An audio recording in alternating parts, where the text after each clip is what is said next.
Welcome to Scene Invaders. You got Dan and Bill here, and today we're here to talk the season 2 finale of Severance called Cold Harbor. Bill, I don't know about you. Personally, I think that was one of the best episodes of television I have ever seen. I completely loved it. You might not be that far. I'm that far with it. I'm not here to rain on your parade in any way. I thought it was a pretty satisfying finale for the season. You have to realize like a Severance finale is going to be just a jacked up episode of Severance. So it's going to be super weird. It's going to be super confusing. You're going to get a couple answers and probably walked out with more questions than answers, right? Yeah. Especially at the ending there, you were either screaming at your TV or you were cheering, right? Depends if hmm you're Team Innie or Team Audi. So it's something I want to sit with. Again, I'm not here to rain on it at all. There are definitely some, I think it'll be some fair complaints from the audience if that's in your wheelhouse. But I think mostly this review, I'm kind of more just excited to kind of talk about what happened, obviously, and Yeah. where it's going. And there's probably plenty of time, maybe in the video, other videos to talk about maybe some of the gripes there may be. Hey, open it up to you guys in the comment section. Great idea, Bill. If you guys want us to do an additional video of, lingering questions or what you did like or didn't like about the season, we can certainly make a video about that. But this video is going to be a little different than how we usually do things. We're just going to talk about our favorite moments and kind of just go off about them because there were so many moments in this episode where I thought to myself,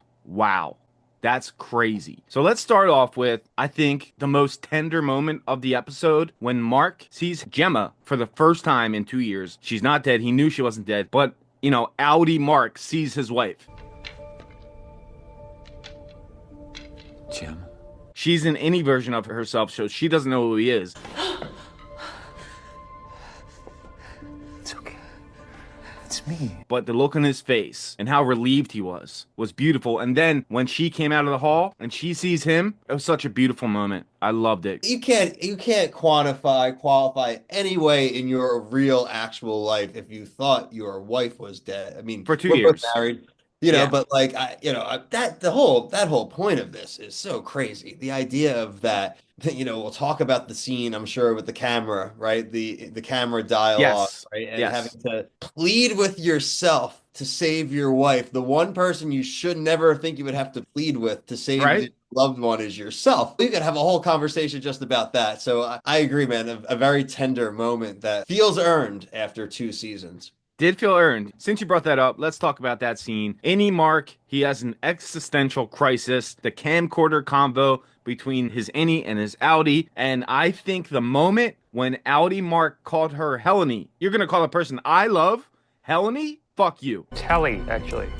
Helly. It's the person I'm in love with. I'm not doing what you want me to do. It pissed him off. Which you'd know if you'd ever taken an interest in my life. For tonight when you need something. And we knew that was coming too, because literally after on the first or second message that Audi Mark sends, as soon as he says, "I promise, like I'll help you out," as soon as he hits stop, he like he gasps. He knows he's Yeah, yeah, lost, yeah. right? And like I didn't know when that was going to come. I thought, and which could have been again, I'm really glad we got the scene we got of the back and forth. I thought the way they shot that scene, how they hit record and it kind of did, the severance thing into the camera. I thought we weren't gonna get any Mark's answer until later, right? Maybe Yeah, not right. until we were down there. So that was what I was expecting, but really, really cool, really honest. And I don't think we should be surprised at the end result based upon that conversation. So, all right, yeah, let's hop to that. Before that, the shot of Mark leaving the birthing retreat and then getting onto the severed floor was beautiful.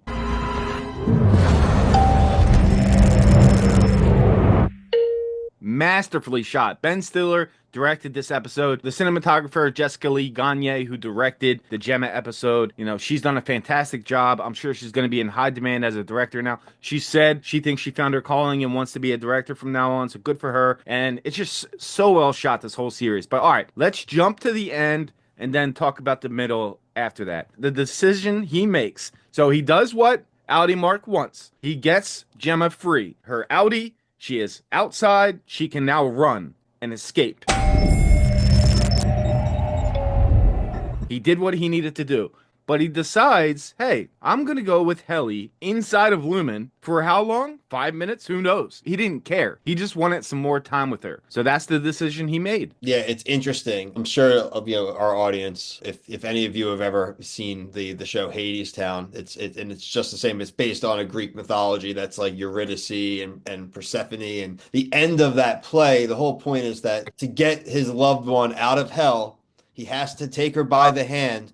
But the only way that he'll lose her is if he looks back at her before he gets her out. It's a Oh, weird play on that because he does get her out, but right. then he turns. Then he turns. And so it's interesting. And again, people smarter than me, our commenters, the guys that are in the Discord and stuff, there could be a parallel, but I do think that like there may be a better parallel in that, but that's what made me think of. And it's very interesting because I have a hard time believing, frankly. I know they ended it where they ended it on purpose because I have a feeling they're going to turn the damn corner or two and they're going to get got Yeah. fast. Yeah, so I have a theory that I'm going to save to the end of the video on what's going to happen with Helly. And I think I might be right, but I'm saving that. That's a tease. I wonder, I have a theory about it too. I wonder if we have the same one. So I'll let you Okay. say it and I'll tell you if it was the same one I had. Okay, all right. Some other moments I want to talk about. Miss Cobel, she didn't betray them. I thought that was a possibility. I thought that could definitely happen. But we learned that the MDR numbers are Gemma. That's when we get the clarification. The numbers are your wife. They're a doorway into the mind of your Audi's wife, Gemma Scout. She was like, what do you feel when you're working? And then she goes on to explain, woe, frolic, malice, dread. They are her tempers, the building blocks of her mind. So that's what he's been doing since season 1. And Miss Casey said she was only active for like a very short amount of time in season 1. That's because she was always on the testing floor being other personalities that whole time. And we learned that. And I think it was such a cool thing to learn. And I think Miss Cobel turning is great. But I'm curious what her storyline is going to be for season 3. I'm curious what everyone's is. My theories on Helly's, but everybody else on season 3, where do they go from here? I think because of his decision, Lumen obviously isn't going anywhere yet. And we can talk more about the theories and all, but in my head, and we kind of saw it play out a little bit already on the floor, on the main floor with the band, with the marching band, with Nick Cannon and everybody, Yeah. and the drum line, and like Drum line. But the idea is that we've seen the paintings with Bert. Well, you can talk about Bert and things like they're gonna have to get all the people on board here. Like they got the goat lady. They need to get basically. I don't want to be like a cornball here. They need to basically like the Severance like Avengers here, right? They need to get all Yeah. the departments together. I think that's the only way you actually can take that whole company down is that really have all the people on that severed floor be like enough, right? Enough. Yeah. The family members, the wife, we can talk about our boy too, and the back and forth he has to. It's rotting, right? It's kind of like how we watch Silo, right? Like once he kind of the genie's out of the bottle even a little bit, it's just a matter of time, right? And it's just kind of what's happening there. We can get more into that, but that's my vibe of where things have to go. I love the confirmation that she says it would have been his final day at Lumen and hers. You know, they were going to kill her or, you know, get rid of Gemma completely and she would just be in any version of herself, or they would transfer an Egan consciousness into her. We still didn't get those answers, but that would have been his final day. He would have been done with Lumen and he learns that info. So he was like, so I'm done no matter what? There'll be no honeymoon ending for you and Heliar. She's an Egan. You're nothing to them. No matter what I do, if I help you or if I don't help you, I'm done and I stop living no matter what. Yeah, and it makes me wonder though, frankly, not just like the any Mark though, but I think they would have just taken Mark out completely. I don't see any reason to leave him around. And I wonder, would it have been Drummond or Milch that would have had to do the deed? I assume it would be somebody like Bert, where they drive them somewhere and then somebody takes care of the problem. Milchick needs a flip already, man. I know it seemed like I'm jumping, but Milchick needs, I'm so sick of this bullshit with him, man. Like, enough, dog. Like, enough. I get it, but enough. Like, they treat you like shit. They treat you like shit. They did that racist ass shit with the blackface painting, and he spoke to Natalie about it, who also seemed to not be so pleased with it. You know, with her, they looked at each other for a moment. Yeah, they had that, they did a fleeting look, yeah. An understanding, right? But Milchick didn't betray Lumen. I thought that was definitely going to happen in the finale. And actually, when the scene came, when he's talking to the wax statue that is, I guess someone's typing in what it says because it was like a conversation. When he said, I mean this wax statue that's 5 inches taller than you actually were. I thought like, oh, okay, that's a block. and now he's going to go further in turn. But no, he spent the entire episode locked in the bathroom trying to escape, trying to stop Mark. So he was still with them at the end of the day. To me, what that smells of, again, for our fans, that gives me, I want to take them down on my terms when I want to. And it's like, no, dude, you need to be part. The thing with him for me, and he's not a severed character, right? And so his conflict is different. He has to live with his choices every day and night, right? And I think he's got tragic character written all over him, make a noble sacrifice type thing. Now, I'm not saying I don't want him to have a happy ending. I'd love for a lot of these people to have a happy ending. I guess I'll just bring this up now because I had wrote this down. This whole season of this show, the last 2 seasons, I've been all about like the mysteries, right? Again, shout out Xander. We've talked about how this is a show that's similar to like Lost in some ways, just like we talked about From was like a show similar to Lost in some ways. Yeah. I say that because you have like these central mysteries, the consciousness is what's Cold Harbor, the Gemma stuff. But at the end of the day, watching this episode for me, for any complaints I have, really hammered home for me again that the end of the day is that this is a tragic show. There is no real ending where the innies and the outies are ever going to really get to coexist, right? You could talk about reintegration, I guess, but like as you can see with the convo with Mark, that doesn't really work. At least not yet. Someone still feels like they lose out on their life. Right. And that's really now, honestly, frankly, what I care about the most now. I just want to know, like, how are they going to decide who wins out in the end? Which personality gets to survive? And yeah, because Annie Mark said you've been alive 20 times longer than I have. So would it really be both of us living after reintegration? Because you have all this time and I don't. So it's kind of not fair for me. That's why he didn't want to go through with the plan. But he did go through with the plan. He did what he needed to do. But then he chose to go with Helly for however long that's going to be. They could have been stopped immediately for all we know. But I do have to say one thing. They need more security down there. They have no security. It's just like... That's to me, that's intentional, right? Like this is a mind game, this whole friggin' thing, right? They obviously could have given him backup. I mean, none of this happens. It just makes me feel like, again, like you get to see the Egan dad a lot tonight. And like, he's an idiot. Crazy dude. I wanted him to be menacing AF, dude. I know people might sound this is crazy because for a while, Lumen, the whole idea is the board was ominous, but now we found out the board's more than likely just a bunch of Egan people in their head. But like, I need like a threatening villain, right? The show kind of. Well, Drummond kind of was, right? He kind of was. Yeah, but I'm saying we go into next season. Who's the dad's the bad guy, I guess, but like, what makes me be afraid of the dad, right? Like, I need somebody quick off the top in the beginning of next season to be menacing AF. Watch out. Right. Yeah. Because in my head, I'm like, okay, we got the lady that does the Severance machine. We got the lady that invented Severance. You got Mark you had Mark till he ran back in, but you got Gemma out who knows more than any person now, right? Yeah. Where's the threat? So I am curious about that. I'm with that. All right, let's talk about some other awesome moments in this episode. So Dylan, his situation, I knew that his Audi was going to say no to the resignation request, but the response was actually really heartfelt. You know, he said, I hope someday she sees in me what she sees in you. But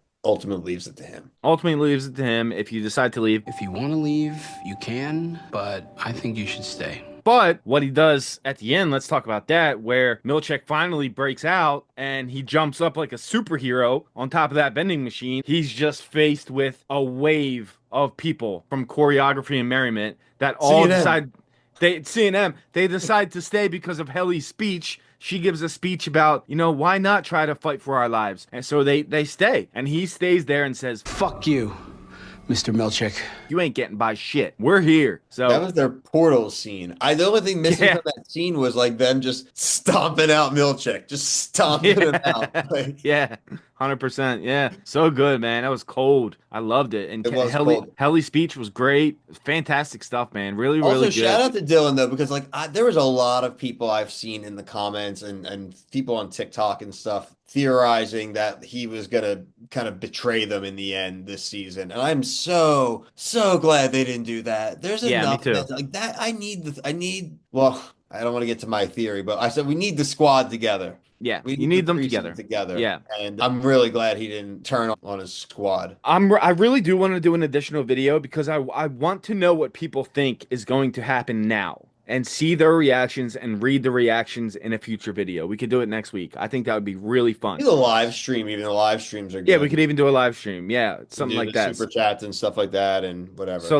let us know what you guys would prefer, a live stream or an additional video, and then we can talk about all this. All right, let's talk about the most badass moment of the episode, the fight in the hallway. Hallway fights are always badass. They're so good. Think of Old Boy, the original Old Boy. Awesome hallway fight scene. Daredevil. You got great ones. So Brienne of Tarth, Gwendolyn Christie, she doesn't want to kill any more goats. The goats were for sacrificing. That's the point of the goats. They get to a certain point. 24 goats, that means, dude. Yeah. And they're good enough, and then they get sacrificed, and she's sick of it. And she didn't want to kill Emil. Emil is the name of the goat. Shout out Emil, dude. MVP. Yeah. So Mark's getting strangled to death. She comes in, puts that, what is it, a nail gun? It's a nail gun.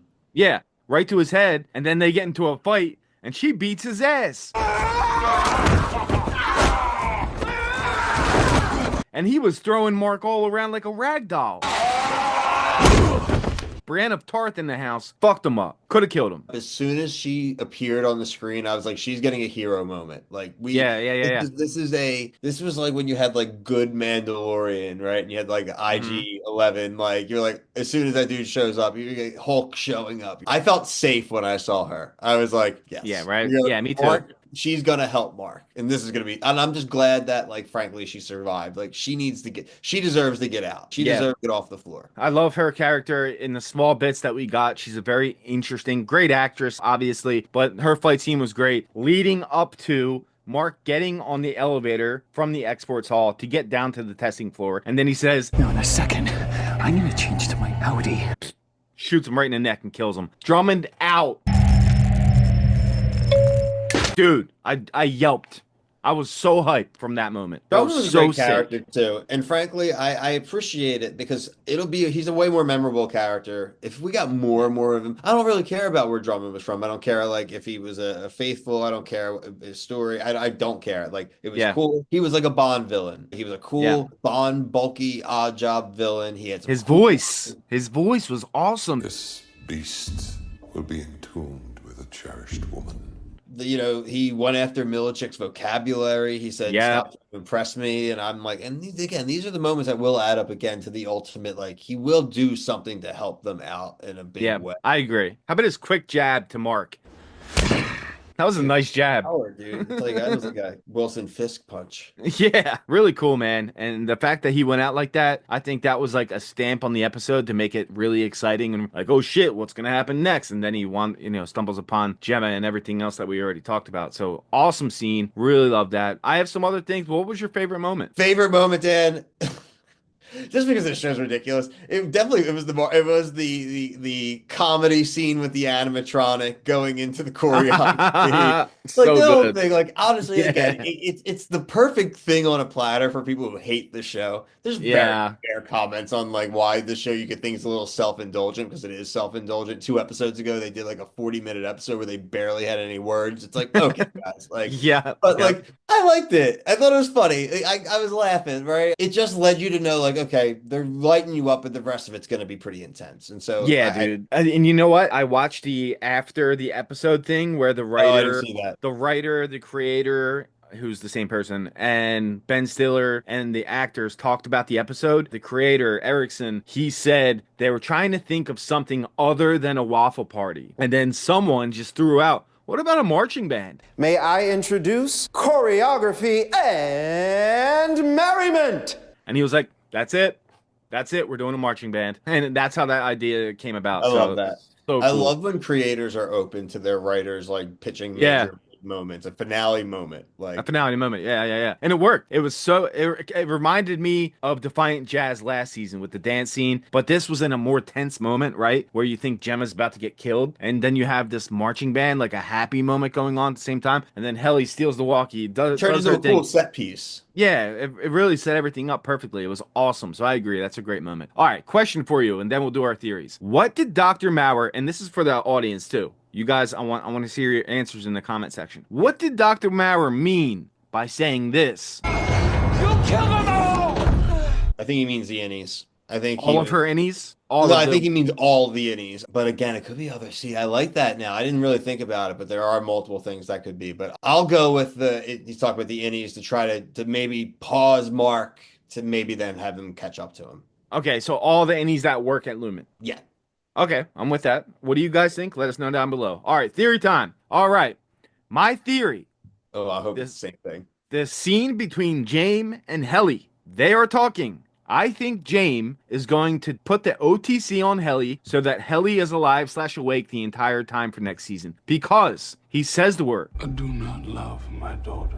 Doesn't love Helena. I used to see Kier in her, but it left as she grew. I see him again in you. So he sees Kier and Helly, and then she gets up like threatening stance, right? And he's like, see, there it is. You and your family created hell, and you're going to burn in it. There he is. I think that he's going to do OTC and just have Helly on from now on for at least a season or a lot of the season. I think she's going to be in control. Interesting. That's my theory. What's yours? So funny that so mine's different, and I'm glad you brought that moment up. Again, shout out Xander. I hate this, but when he said that made me even more be like, oh, she's pregnant. Yeah, like, definitely. Fires in him, like, oh, I Definitely. see it in you now. Yeah, because there's a baby. Oh, Like, okay, there's all right. the fires. Yeah, Xander's not gonna Yeah, like she that. does have a He doesn't spirit want her to now be because she's pregnant. Preggers with the baby, and you're just and I didn't know because when she said. And I do think she knows part of the episode when he was like, I have to tell you something. She's like, yeah, I have something to tell you too. Oh, okay. She never told him anything. She never told him a thing. But my theory, and again, this is because I just want it to be more sinister, is I don't think it was Helly. I think it was Helena down there. I think it was Helena. Because I go back, Dan, and tell me if I'm reading too into things, and commenters let me know. When they ultimately go to run while she's pounded on the glass, the stare when she's looking back at Gemma, and Helly is never cruel. The line from Irving. And then look at Helly's face as soon as they're running back down the hall. All of a sudden, it's like shook. But at that moment when she's staring at Gemma, dude, she looked not shook by the moment. Question though, would that mean she was Helena the whole episode, or they turned her into Helena for that moment, for that scene? I've why would she have helped? Train that Helena's been more involved, and like remember I said that early in the season. I don't know. I can't empirically say because it doesn't seem like she's working with Lumen too much if her dad hates her anyway, right? So like to me, that's even more proof in this episode we're hearing how much the dad hates her, where she's like, then you know what? I am gonna go live this other life. Like, right, like she needs to take things in their own hands, get Mark. She knows she's pregnant. To me, I don't know. That's just other people. Let me know if you think I'm like a crazy son of a bitch or not. Again, and I'm not trying to. I really don't try to draw like blood out of the stone. But I saw that look. I don't do this a ton. I saw the look. Yeah. I went back and looked at it again, and I was like, I'm glad you brought it up, Dan, because I was actually almost going to forget to bring that up, and it was like the only thing I wanted to bring up. That's a solid theory. What do you guys think? Let us know down below. And hey, the Severance party doesn't have to be over yet. Hopefully it's not 3 years. They said it won't be 3 years. Ben Stiller, it got renewed finally. Officially got renewed today. Yeah, today. As of when we're recording this. So more Severance to come. We can make another video. Let us know if you want a live stream or if you want a video where we read your comments. Which one would you prefer? Get your theories down below. What'd you think of the episode? But yeah, thanks so much for watching, guys. We'll see you at the equator. Later. I was cross with you after. I threw a tin of candies. God,